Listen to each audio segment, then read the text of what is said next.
연락 한번 하는 게 그렇게 어려워? 그냥 친구라는데 왜 이렇게 못 믿어? 말 좀 해. 익숙한 말들이죠? 한 번쯤은 들어봤거나 여러분이 직접 한번 했던 말일 수도 있어요. 연애라는 게 처음엔 그렇게 좋다가도 어느 순간부터 대화는 싸움으로, 감정은 피로로 바뀌죠. 오늘 영상에서는 연애에서 가장 많이 다투는 3가지 상황과 그리고 그 밑바탕에 깔려있는 잘못된 착각들 5가지 알려드릴게요. 어떻게 하면 똑같은 이유로 다시 싸우지 않을지 궁금하신가요? 어떻게 관계를 잘 이어나갈지 궁금하신가요? 그럼 오늘 영상 놓치지 마세요.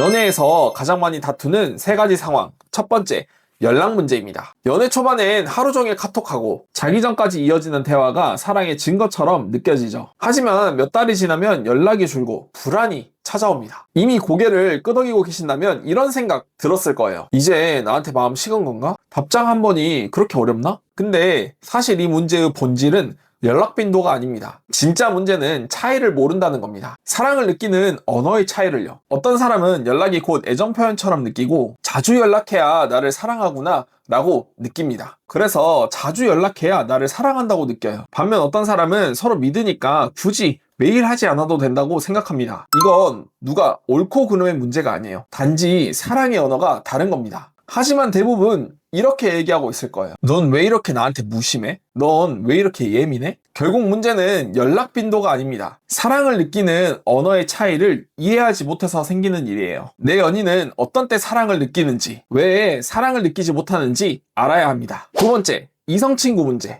회사 동료라니까? 아니 왜 연락해? 그거 좀 아니지 않아? 이 문제는 꼭 등장하죠. 근데 이 이성친구 문제를 폭발시키는 도화선 역할을 하는 말이 있습니다. 왜 이렇게 불안해? 왜 이렇게 집착해? 나 못 믿어? 단순한 질투와 집착같이 보이는 문제 같지만 사실 이성친구 문제는 단순한 질투가 아니에요. 진짜 문제는 신뢰와 경계선의 차이를 이해하지 못하는 겁니다. 이성친구가 있다라는 쪽의 사람들은 이런 생각들을 해요. 내 인간관계고 내가 딴 놈 파는 것도 아닌데 왜 나를 이렇게 이해 못 해주는 거지? 그냥 친구라니까? 왜 이렇게 민감해? 지친다. 반면 이성친구가 없다라는 쪽의 사람들은 이런 생각을 합니다. 아니 내가 싫다는데 왜 계속 하는 거야? 이성친구랑 선은 지켜야지. 이 문제 또한 옳고 그름을 판단할 수 없습니다. 서로가 자라온 환경, 사랑을 배운 방식이 다르니 이성친구에 대한 경계선의 차이가 명확하게 있습니다. 그런데 이런 이성친구 문제가 생기면 본질적인 차이에 대한 대화보다는 상대방을 비난하는 말을 하면서 감정적인 싸움을 하게 됩니다. 그래서 중요한 건 그 상황에서 내가 어떤 걸 느꼈나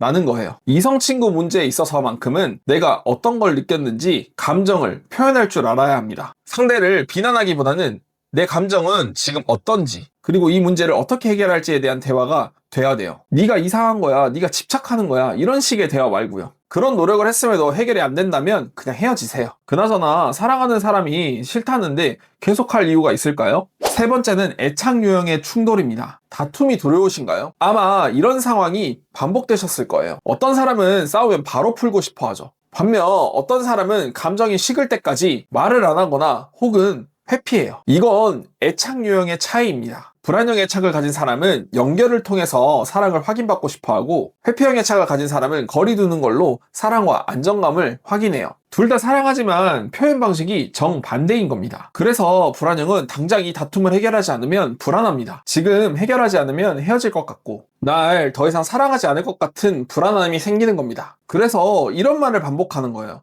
왜 말 안 해? 말을 해야 알지. 반면 회피형은 시간을 갖고 이야기하고 싶어 하거나 혹은 그 불편한 상황을 피하려고 해요. 그래서 지금은 말하기 싫어 혹은 침묵으로 일관하는 거죠. 한쪽은 대화를, 한쪽은 침묵을, 해결책 없는 악순환만 반복되는 거예요. 그렇게 지치게 되는 거죠. 이 3가지 문제 때문에 매번 다투시는 분들의 공통적인 특징은 바로 이해의 부재입니다. 그리고 이 5가지 연애에 대한 착각 때문에 이해에 대한 부재가 더 생길 수밖에 없어요. 그 5가지 지금 알려드릴게요. 첫 번째 착각, 사랑하면 당연히 알아줘야지. 이 말, 이런 생각 진짜 많이 하시죠? 나 이렇게 생각하는데 너 몰라? 사랑하면 내가 말 안 해도 알아야 되는 거 아니야? 그건 불가능한 일이에요. 아무리 사랑해도 상대는 내가 아닙니다. 사랑은 다름을 이해해가는 과정입니다. 서로 다른 배경, 서로 다른 성격, 서로 다른 표현 방식이 있는 겁니다. 사랑하니까 알겠지가 아니라 사랑하니까 말해줘야지가 맞는 겁니다. 두 번째 착각, 사랑하면 다 말해줘야지. 솔직함은 좋아요. 근데 다 말해줘 라는 관계는 연애, 사랑이 아니라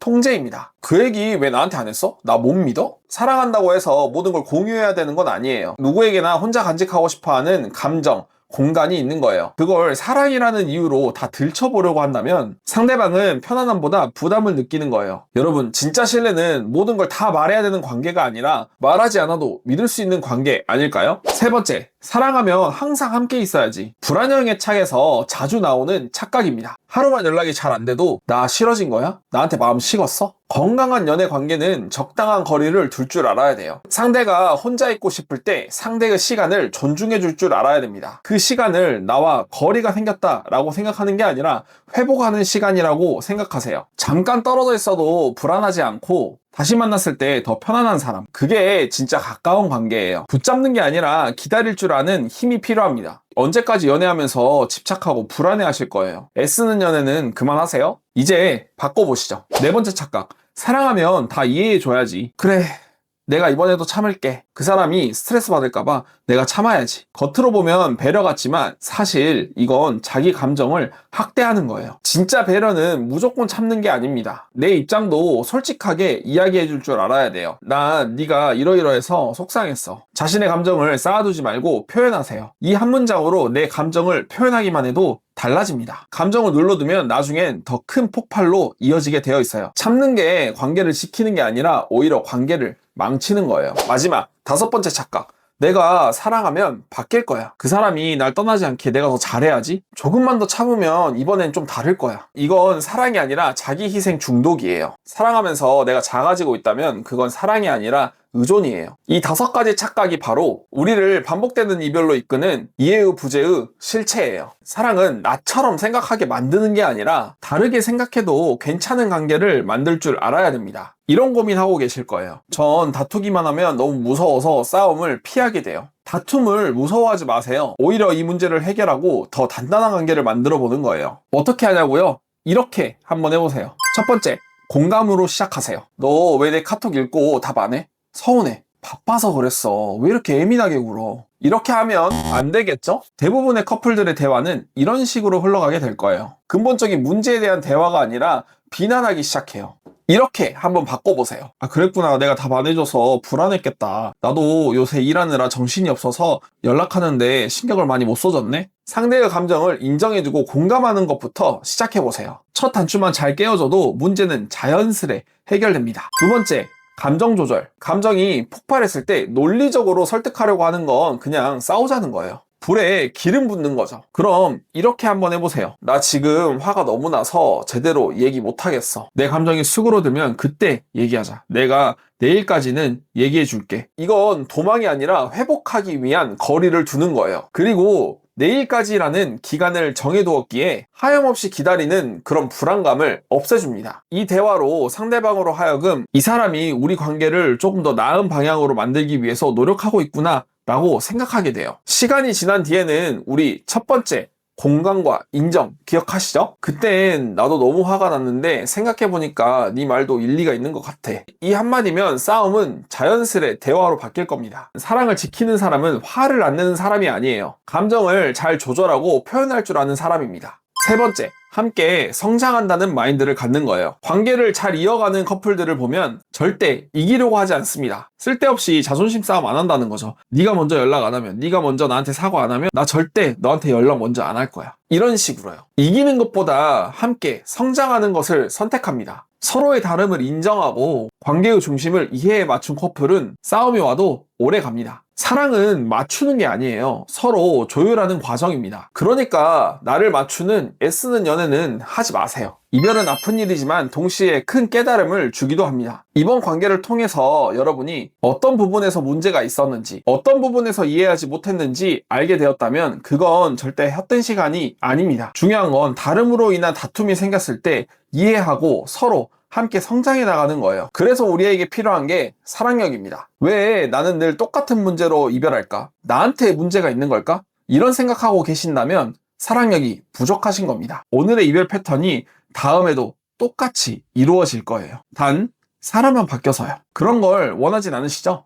같은 이유로 이별하는 연애는 이제 끊어내세요. 애쓰는 연애도 그만하시고요. 당신의 사랑력을 높여보세요. 사랑력이 뭔지 궁금하신 분들은 우측 상단에 링크 확인해보세요. 오늘 영상이 도움이 되셨다면 구독, 좋아요, 알림 설정 부탁드릴게요. 지금까지 범쌤이었습니다.